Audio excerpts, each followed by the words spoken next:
Good evening, I'm Adrienne Arsenault. Tonight, he tested positive and like most Canadians was sent home. Days later, he was dead. Now that he's gone, how can we survive? How quickly the virus can turn and what you should watch for. I'm Andrew Chang. Also tonight, Ontario's COVID infections are climbing, so why is testing slowing down? As you can see, I'm a little frustrated. A call to ramp up testing or risk losing control of the outbreak. Called 5555 for a protected code blue. An inside look at how Canadian hospitals are preparing for a patient surge. And life after lockdown. What Wuhan looks like after 3 months of quarantine. This is The National. Canada is closing in on another awful number tonight. Nearly 20,000 people have now tested positive for COVID-19. And with many more remaining untested, the true case count is likely much higher. And we know that most of the people who get this illness have mild symptoms, and they don't need to go to hospital. Instead, they're advised to go home, self-isolate, and recover there. That's the best case scenario, what happens most often. But as Briar Stewart tells us, there are times where things don't play out that way and things turn fast. Outside a Richmond home, signs of grief. It was inside where Juanito Valdez isolated himself from his wife and young daughter after testing positive for COVID-19. The 47-year-old died sometime after heading to bed on Saturday. My husband is such a great guy. He loves his work so much. He's doing double job for the sake of our family. Now that he's gone, how can we survive? You know what I mean? Valdez was working at this home for people with disabilities where there was an outbreak. He never went to the hospital like thousands of other Canadians who have been recovering at home. Procedures vary across the country. BC health officials say anyone who tests positive is followed up with every day. That's also what happened for Brock Weston in Saskatchewan. So we got daily phone calls checking in to see how my symptoms were, and then also they talked with both my parents to see how they were doing, just checking in on them. Weston's symptoms gradually went away, as they do for the vast majority of people, but experts say in some cases a person's health can rapidly worsen. We have been learning there's a critical period of time, usually in the second week. If at that time people still have a fever or have shortness of breath, they should seek medical attention or go to the hospital. This doctor believes it's prudent to have a friend or family check in, but points out that the virus can sometimes target the heart. People are having cardiac abnormalities with the COVID virus actually attacking the heart muscle. Those can be fatal within a couple of minutes. It's not clear whether Valdez had any underlying health conditions. For now, his wife remains in isolation. Even me, I'm worried too. I'm a healthcare worker, but no choice. You don't know when can you have this disease, right? And she knows just how deadly and devastating it can be. Briar Stewart, CBC News, Vancouver. So we've seen how quickly and sometimes unpredictably this virus can turn. So let's bring in infectious diseases specialist, Dr. Alison McGeer. Dr. McGeer, what is that line when someone who has symptoms at home should say, okay, I've got to get to the hospital now? So I think there's three things you need to know. The first is that this isn't different from other diseases. So it's the same things that should make you call and ask for help or get to a doctor or a hospital with any other kind of respiratory tract infection. And the things that we most commonly worry about when people have respiratory tract infections are if you are short of breath, if you're feeling dizzy, if you're feeling confused or not thinking clearly. Those are the things that make you the most worried that you should be in touch with somebody. Second thing is most provinces have some kind of telehealth line, so this is a good time if you're worried and aren't sure what to do, pick up the phone and call. And finally, when somebody talks to you about a diagnosis of having COVID, or you see somebody, it's a good thing to say, okay, what am I supposed to be looking for? Tell me what I should be worried about. And if I am worried, what's the process wherever I am for who to call or what to do? Okay, Dr. McGeer, thanks so much. Canada reported more than 50 new deaths today from this virus, bringing the total to at least 476. And across the country, new cases were added in every province and one territory. The biggest jumps were where we've come to expect them. Another 691 cases in Quebec, another 550 in Ontario. That province's biggest one-day gain yet. So Ontario has the second highest case count in the country, but its testing numbers lag far behind, at least they do right now. As Vicadopia tells us, today word came down from the Premier himself to kick testing into high gear. So for me, it was around mid-March. Even Nick Marceau's doctor suspects he has COVID-19, but he can't get tested. And it's frustrating too, as particularly as somebody who lives alone when you're confronted with something like this. Marceau has neither traveled recently nor is he in a high-risk group, and his symptoms aren't severe, so he doesn't qualify for a test in Ontario. Although I had some lightly impacted breathing capability, it didn't seem to, it wasn't preventing me from performing sort of regular activities at home.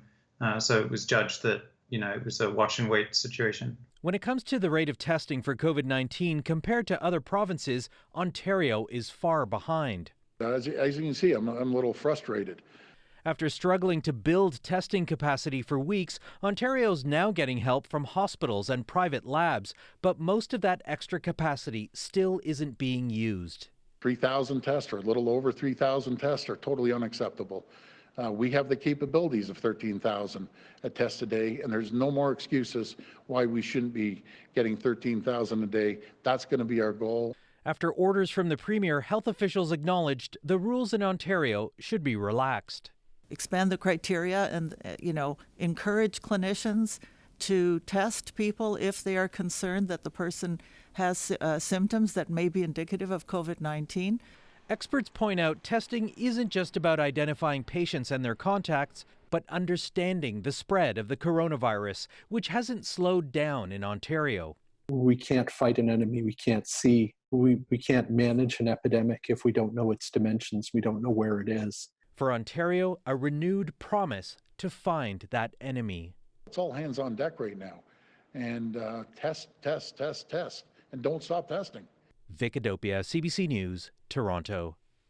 Long-term care homes around Ontario continue to struggle, with at least 58 facilities reporting COVID-19 outbreaks. One of the hardest hit, Seven Oaks in Toronto. As of this morning, at Seven Oaks, there are 45 confirmed cases of COVID-19 and 56 probable cases amongst the total 249 residents. The death toll has now climbed to 16 at the facility, with 4 other deaths being investigated as potentially linked to the virus. There are also 13 staff members infected at the Seven Oaks home. And Quebec is also dealing with dangerous outbreaks at long-term care homes. One in Laval seems out of control, with growing infections in both residents and staff. And the outside nurses who've been brought in to help, they say it's like being thrown into a disaster zone. Alison Northcott gives us a closer look. The St. Dorothée long-term care home is one of the hardest hit. COVID-19 has killed 13 people and infected at least 115. It's hard. It's really hard. Nurse Sylvie Morin says she's stressed, worried about catching the virus herself or giving it to a resident or colleague. It's sad because the patients that get it and die, they die so fast. I've never seen it in my profession. The Quebec government says nearly half of the deaths from COVID-19 have been in long-term care homes. In response, they've started moving healthcare workers from hospitals and clinics into the homes to help. We know that the most vulnerable to the virus are the elderly. We concentrate our efforts in our residences for seniors. CBC News spoke with nurses who made that move to the home in Laval. They didn't want to be identified, but said there was little direction, no training, and insufficient protective equipment. One described being in a room with 20 infected residents, with instructions to simply try and keep the patients alive. Another described the situation for patients as inhumane. Morin says staff are working in an environment that is far from normal for everyone. We can't give our best. It's too much. We have too much to take care of. It's really a hard situation. In a statement, the health authority said there is enough protective equipment for staff and now a team in place to make sure prevention measures are followed. Today, the government said it's ramping up its response with widespread testing at its long-term care homes. And we're going to test everybody.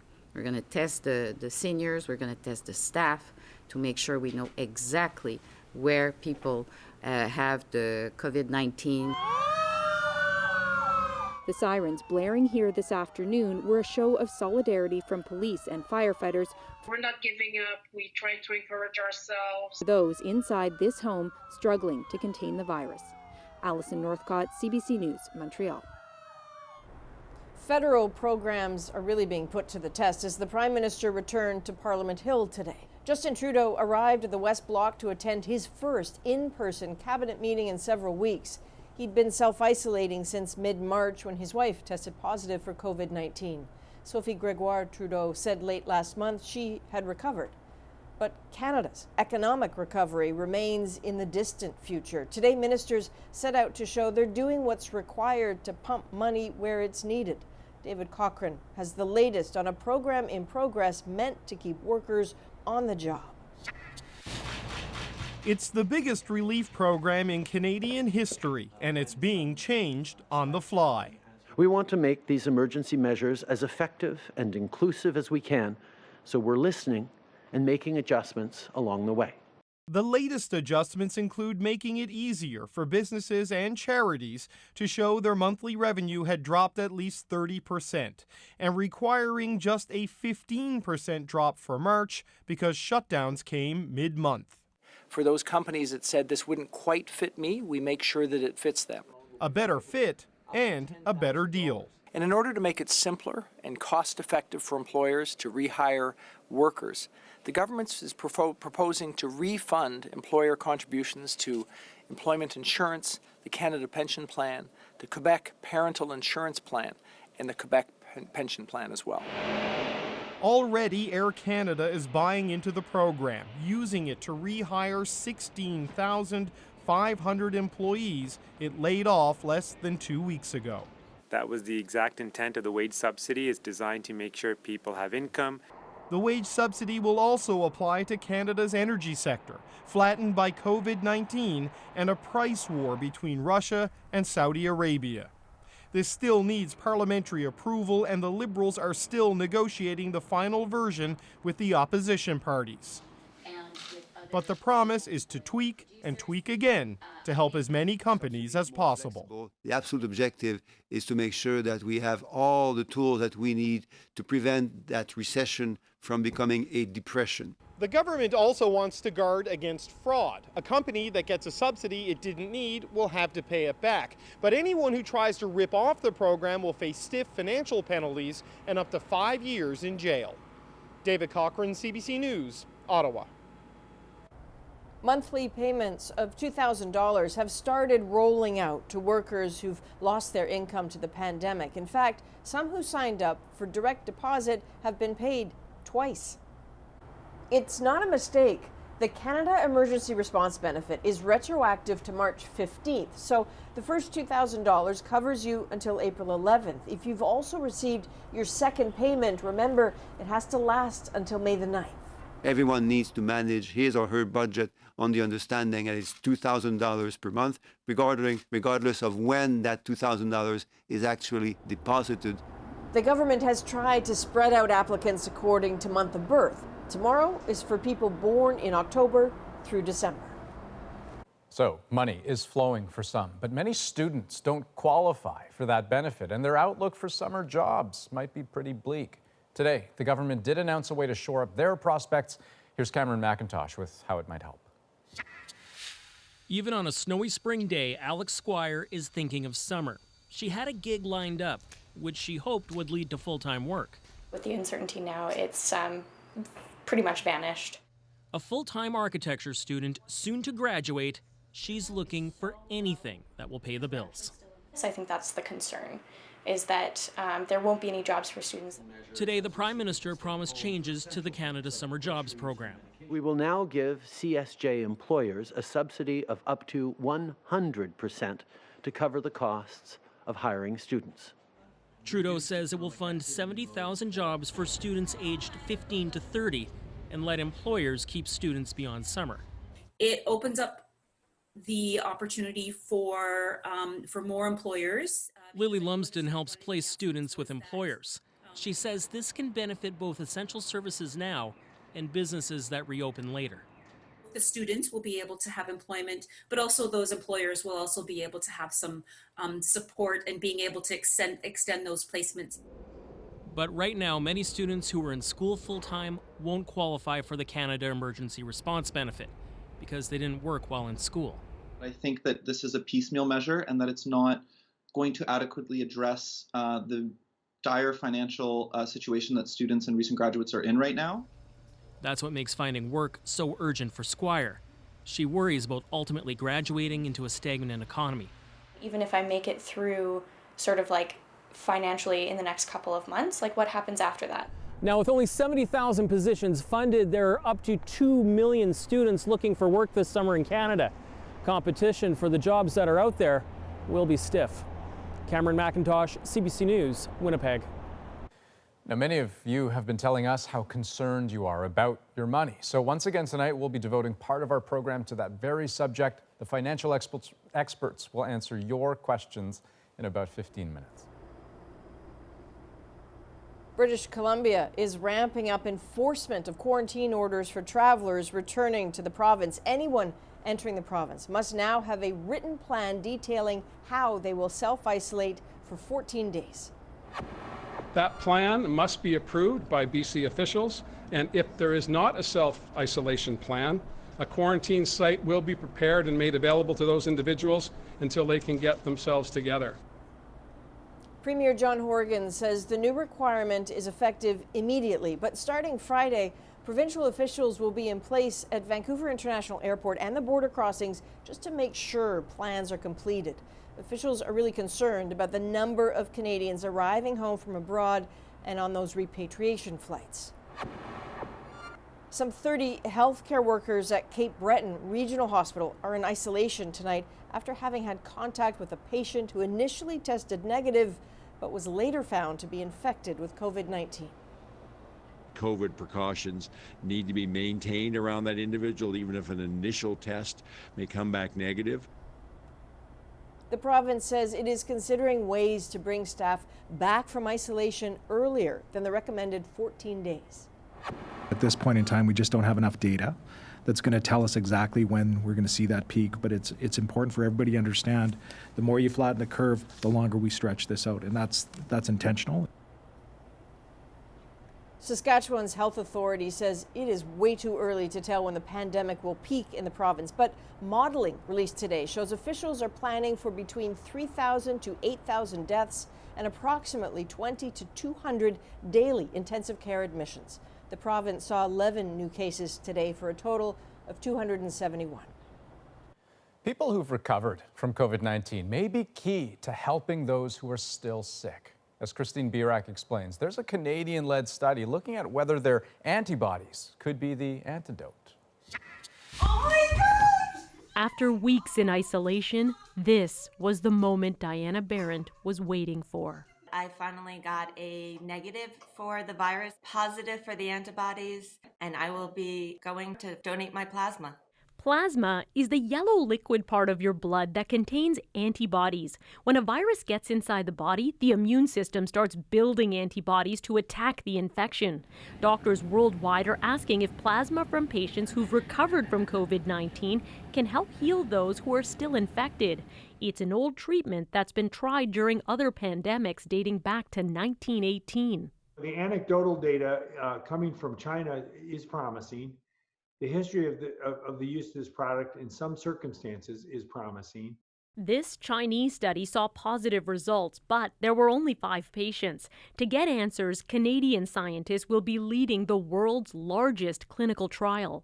Every single university across the country, every hospital site has said, yes, we will do this. And I can tell by the email flurry that everybody is working 24/7 to make this happen. Starting in about 3 weeks, the trial will include 1,200 COVID-19 patients, mainly in Quebec and Ontario hospitals. 2/3 will be infused with antibody-rich plasma. The rest will get standard care. I would say probably the most thing we're worried about is recruiting enough donors so that we have enough plasma to go around. They'll need donations from at least 800 recovered COVID-19 patients to make it all work. American patients like Barrett have already started handing over their plasma for emergency use. Take as much as you want. It's just like donating blood, and scientists are hoping Canadians will roll up their sleeves to help figure out if plasma is a worthy treatment or not. Christine Birak, CBC News, Toronto. A major development at ground zero of this pandemic. 11 weeks of lockdown are now over. Wuhan, China begins moving again. Up next, why life, though, is far from back to normal. We've called 5555 for a protected code blue. We'll also take you inside the ER for a look at how Canadian hospitals are preparing for a wave of patients. I'm wondering what's going to be different here in 2 years' time. And what could life here look like post-pandemic? We look to the past for hints of the future. We're back in 2.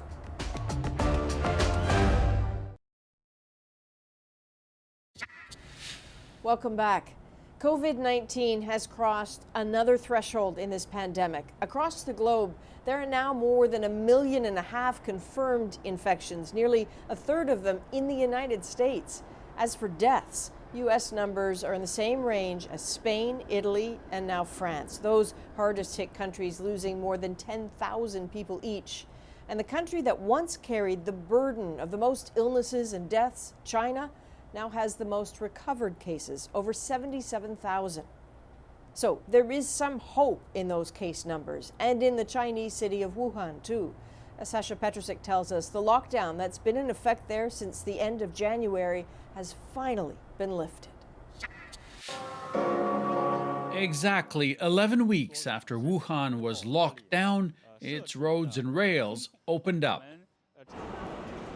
Flights also started flowing, as did so many emotions for those now free. Wang Wan-Shu could not leave her house once since January. It was so sudden, she says. I didn't know I'd be stuck for so long. Still, all the passengers in hazmat suits, all the temperature tests show Wuhan won't be back to normal anytime soon. The first city to be ravaged by coronavirus remains a maze of barriers and checkpoints, officials still urging people to keep close to home so infections don't restart. Wuhan is opening now because it's only had 3 cases in the past 3 weeks. Yet fear of the virus fills the place. It's hard to protect yourself from all those infected people here with no symptoms, he says. Sorrow is also pervasive. Too deep to be swept away by a memorial moment of sirens and horns last weekend. Officially, about 2,500 people died in the city, though many believe the real number was much higher. Many blame the government for initially trying to hide the outbreak. The cover-up by Wuhan officials led to my father's death, says Zhang Hai. I need an apology and compensation. Tonight, Chinese state TV showed the spectacle of Wuhan, bathed in lasers and colored lights, and presented as a miracle recovery. In reality, it's a sign of what the rest of the world faces when it too leaves lockdown. Sasha Petrusik, CBC News, Tokyo. British Prime Minister Boris Johnson is spending a 3rd night in intensive care, but officials say his condition is improving. I can also tell you that he has been sitting up in bed and engaging positively with the clinical team. Johnson tested positive for COVID-19 about 2 weeks ago and was admitted to hospital Sunday. He has received oxygen but hasn't required a ventilator. In the UK, nearly 61,000 people have tested positive for COVID-19. More than 7,000 have died.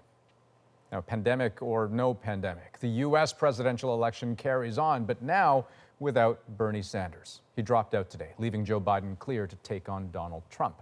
The CBC's Katie Simpson tells us how the coronavirus played a part. Bernie Sanders is trying to pull off what can only be described as the most Bernie Sanders of moves. Known for being wholly committed to his ideals and unwilling to compromise, he's dropping out of the presidential race, but refusing to pull his name from the ballot. We must continue working to assemble as many delegates as possible at the Democratic Convention, where we will be able to exert significant influence over the party platform and other functions. The unusual strategy brings to an end the campaign of the one-time frontrunner. His promises of revolution, free healthcare, and college tuition resonated with young, energetic supporters and celebrity activists alike. We just want what you have in Canada. Is that asking too much? I mean, if you get sick, you should be able to see a doctor. But Sanders was unable to grow his base. And when Joe Biden started attracting a diverse coalition of supporters, the independent senator knew he was in for a fight that ended when coronavirus made it unsafe to hold rallies. If your campaign, like Bernie Sanders, feeds off the oxygen of large, passionate supporters who are there in person, and the coronavirus just snuffed that out. By not explicitly endorsing Biden, Democrats fear Sanders may trigger a repeat of 2016, when some of his supporters refused to vote for Hillary Clinton. Feeling left behind, they look to another outsider. Thank you very much. I got a lot of them in the last election that surprised people, but it didn't surprise me. No, those are great people. As for his legacy, Sanders has changed the conversation in the Democratic Party, pushing it to the progressive left. Some ideas that may have been laughed at 4 years ago now get serious debate. Katie Simpson, CBC News, Washington. Ahead tonight, behind the scenes, as Canada's hospitals prepare for a wave of COVID-19 cases. Doctors here are running drills after realizing that, unlike New York, they might actually have time to get ready. And in just a few moments, we will have our experts joining us here to take your COVID-19 questions, but those about money. Like this one. What do I do about my RRSPs melting away? That's coming up.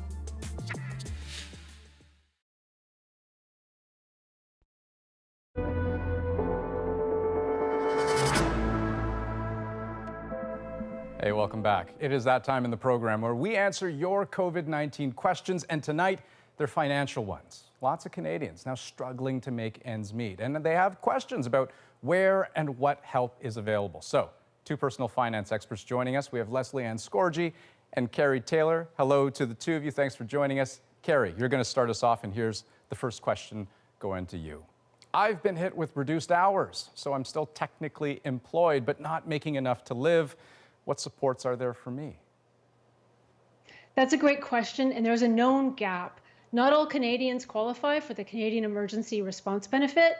They don't qualify for EI, and they don't qualify for the wage subsidy that's coming up. So the government is looking to fill this gap for freelancers, contract employees, and gig economy workers. The other gap is students. So we need to sit tight and see what the government puts together for these groups of people. All right. Leslie Ann, this next question is for you. I'm 71 years old, and my pension is down 30%. I have no other sources of income. What should I do? For this particular scenario, the government has rolled out it's a reduction in what you have to remove from your RIF or withdraw from your RIF every year. It's down 25% to buy seniors a little bit more time for their portfolios to recover. On the good news, though, the CPP and old age security benefits are not changing, so that income can be relied upon. Okay. Carrie, here's another question. If I can't afford rent and my landlord isn't willing to bend, what are my options? Well, that's a good question. Well, first of all, you can sit tight because the courts are closed and all the provinces have suspended or halted evictions. So you're safe for now. The good thing also is you can ask your landlord to apply for a mortgage deferral. They just need to call up their bank and they can defer their mortgage for up to 6 months. And this will give you some wiggle room when it comes to paying the rent. Now, most landlords are being very flexible because they know we're in the middle of a pandemic. So offering to pay partial rent and to make a budget and see what you can offer goes a long way to keeping the goodwill going. And there are provinces like British Columbia that are offering a subsidy to landlords. It's up to $500. They just need to apply and it goes straight to them. And other provinces may be following suit. But the mortgage deferral, that's interesting, easing the pressure on them so that they ease the pressure on you. Leslie Ann, what do I do about my RRSPs melting away? So if you're young, you ride this out. But if you're near to retirement, you need to make a shift in your portfolio. What we're looking to always do in our portfolio is make sure we have proper asset allocation and diversity, a slice for what we call fixed income, a slice for cash, and some equities. So again, if you're young, you can ride this out. And the investment community does agree the recovery road is going to be long, possibly 3+ years. So hang in there. All right. Leslie Ann, Carrie, good advice as always. Thanks so much for your time. And every night, we take your questions. Tomorrow, we will have our doctors back to answer them. So let us know what you'd like to know. Message us directly on Instagram at CBC The National, or you can send us an email at covid@cbc.ca. Just be sure to put The National in the subject line. There is no doubt our lives have changed during this pandemic, but will that change stick once this is over? I do think we're in a similar situation to a major world war. Next, we look at how major events in the past change our lives for a hint of what could be our future. First, though, here's Andrew. In the realm of things that we touch that other people have touched, mail and packages are right up there. So, how worried should we be? Well, let's start with how long this coronavirus survives on inanimate objects. It's hours to days, depending on the surface. So, on something like paper or cardboard, early studies say it's less than a day. So, the time it's spent in your mailbox may already have been enough to kill the virus. But what about freshly delivered packages? The issue is people, not things, okay? You're in more danger of getting close to the delivery person than you are accepting the package from the delivery person, because it's fresh droplets from people that are the problem. So the most practical advice whenever your mail was delivered was go ahead and open it up, take whatever's inside out, and then wash your hands.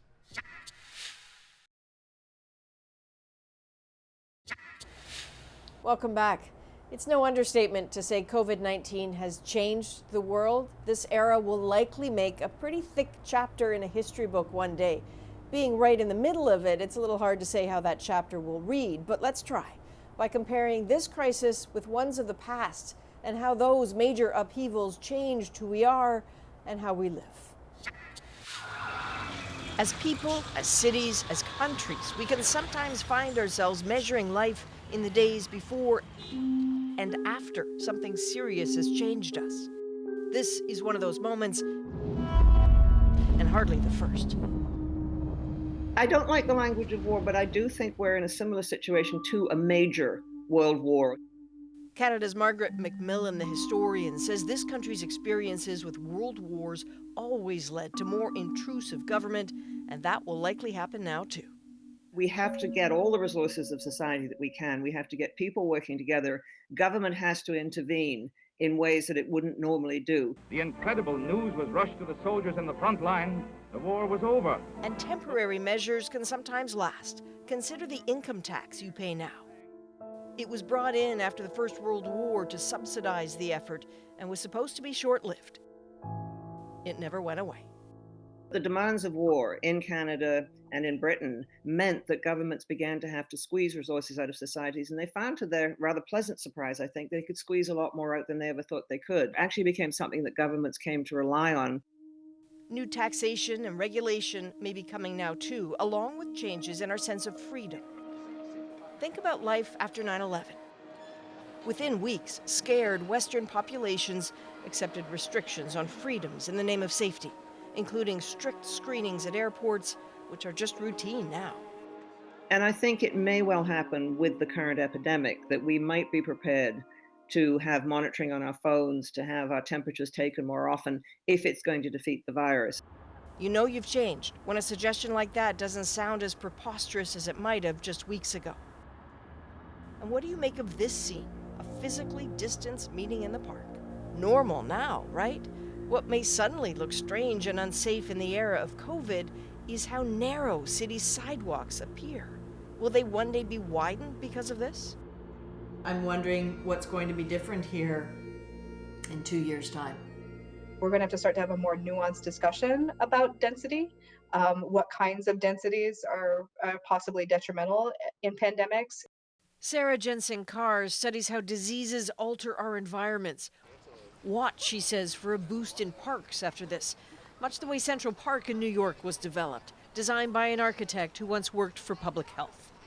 When he talked about the building of Central Park, he talked about it as a way to bring clean air into the city and a place where people could find refuge. He did that after a yellow fever pandemic in New York. Fresh air in the city, coveted then, and may again be championed when we get through this. And we will. We'll also one day look at the differences in our lives before and after COVID-19. Next, we'll take you inside a Canadian hospital as they brace for the worst. Can I get a protected code blue, please? The practice drills and the preparations right after the break. But first, we asked what keeps you up at night. So here is tonight's Pandemic Diary. Hi, I'm Prine Tucker, and I am 33 years old. I'm from Cold Lake, Alberta. I'm a mom of an 11-year-old daughter, and I currently am self-employed. I subcontract myself to my family's company. We offer auto detailing. Our business has been so busy the last few years. We were booked weeks in advance, and then ever since all of this pandemic started, we've slowed down to almost nothing. And for the time being, we're being forced to close our doors. And now it's like a ghost town here. In the last few years, we've been through so much, and I feel this might be the straw that breaks the camel's back. The only thing that brings me hope is that one of these days this will end and we'll all be in the same boat and we can work together to try to get out of this mess that we're in. Yeah, that everybody can make it through this. I'm Jamie Poisson, and tomorrow on CBC's daily news podcast Front Burner, the view from Wuhan, China, where the pandemic began and a citywide quarantine has just been lifted after 76 long days. Subscribe wherever you get your podcasts. Hospitals around the world are overwhelmed with coronavirus cases. South of the border in New York, it's been described as a war zone, with patient beds spilling into hallways and critical supplies running low. Now, Canada is still waiting for its peak, but as David Common shows us, emergency rooms are preparing.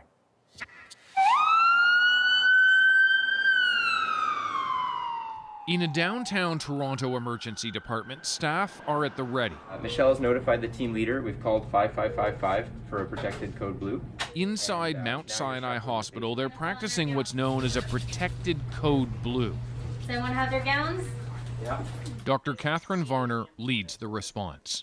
So now across the world, patients are coming into emergency departments in acute respiratory distress. When we're talking about a protected code blue, we're talking about a scenario where a patient is going to need additional supports to help them breathe that include putting a breathing tube down their throat. He recognizes the patient is at risk for rapid deterioration and calls for help. Can I get a protected code blue, please? In running these rehearsals, Canadian health workers have time to practice. Those in hard-hit New York did not, and many workers became infected.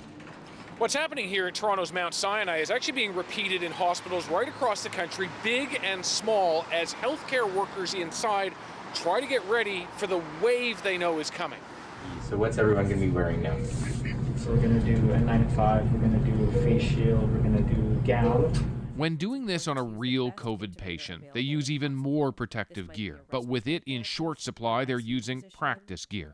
In a real scenario, the whole room could be contaminated. Because when you're putting a tube in their throat, there's the risk of what's called aerosolizing the virus, meaning the virus can very quickly end up all over the room and actually stay in the room for many hours. When it's over, they carefully strip away the equipment, ready for the next patient. We've had more time to practice looking after these patients in our emergency departments such that we can be ready for when the patients are actually coming in really sick, really unwell, and needing our care, but we can provide our care in a way that's safe to us. In Ontario, that wave may now just be days away. We have everything in here that we need to dock already. The teams inside ramping up for it. David Common, CBC News, Toronto. And when we come back, a special wedding anniversary in isolation. How a Yellowknife family managed to mark the milestone together. Their moment is next. First, though, in their heyday, one man could hold the respect of Johnny Cash, Dolly Parton, Bob Dylan. This man, John Prine, the singer-songwriter, died last night at the age of 73 after complications due to COVID-19. A legend for legends. Here's some of what made Prine special right to his last days. I was sitting in the bathtub, counting my toes when the radiator broke. Water all froze, I got stuck in the ice without my clothes, naked as the eyes of a clown. I would say John Prine's the second greatest American songwriter ever, possibly the greatest. That's the way that the world goes round. You up one day, the next you down. It's a I'd say he's probably one of your favorite songwriter, and probably influenced a large number of the songs that you know and love. I am an old woman named after my mother. You know, going back to Angel from Montgomery, that song is damn near perfect. And he's writing from the perspective of a woman. And he did it in an era where people weren't paying attention to that. It seems to be very easy for him to access this level of profundity that other people have to work really hard to get to. It seems like it just comes out of him like walking down the street. As the cafe was closing on a warm summer night, John came and played a performance in my living room, and we invited a whole bunch of fans and fellow musicians. John started singing a song, you know, with this lyric, which something like, "Ain't it funny how an old broken bottle? Ain't it funny how an old broken bottle looks just like a diamond ring?" And I look over at Gordon Lightfoot.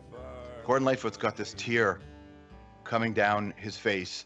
Jim Cuddy in the back from Blue Rodeo's got a tear. Menno from Colorado's got a tear. Sam Cash has got a tear. Tara Lightfoot's got a tear. I have a tear. I start looking around, and John Prine was crushing all of us. There's a hole in Daddy's arm where all the money goes.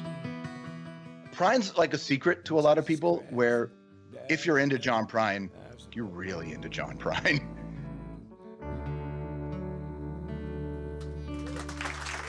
Thank you.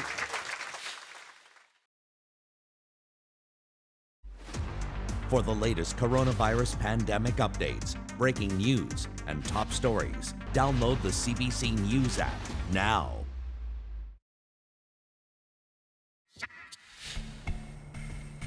What a great picture. This is Gavin and Betty Hollis 64 years ago when they got married. And now all those years later, well, it's an anniversary certainly worth celebrating. But with everyone in isolation, their family couldn't go to their party, so instead they celebrated the only way they could these days, through video call, and that is our moment. The fact that I could see my grandpa take a bite of the bannock that I made him and hear his little moans and groans about how delicious it is, and see his eye open widely as he's looking at all the banana chocolate chip cookies. Like, it was just something that we weren't expecting. It was amazing to see them and to see my grandpa smiling and just see my grandma. She just looked so good. My dad, he would just, his one eye would just sparkle, and he just has this sparkly smile. He's turned into a person of maybe fewer words than we, had over the years, because he was quite a chatter as well. But when he speaks, it's just, you can just feel the appreciation, gratitude. They would have just been in their glory. That day, in between several naps, of course. So a little bit about Gavin and Betty. They met as teenagers at a dance in Scotland. They moved to Canada, and then they went to Yellowknife to be closer to their grandkids and their great-grandkids. And according to the people who work at the home where they live, The love they have that the kids talked about there is still magnetic. Well, and tear-inducing, apparently, too. One of the staff members saying that, who was decorating the cake, that just watching them sitting there holding hands, the whole staff was in tears. That's The National for this April 8th. Have a good night. Good night.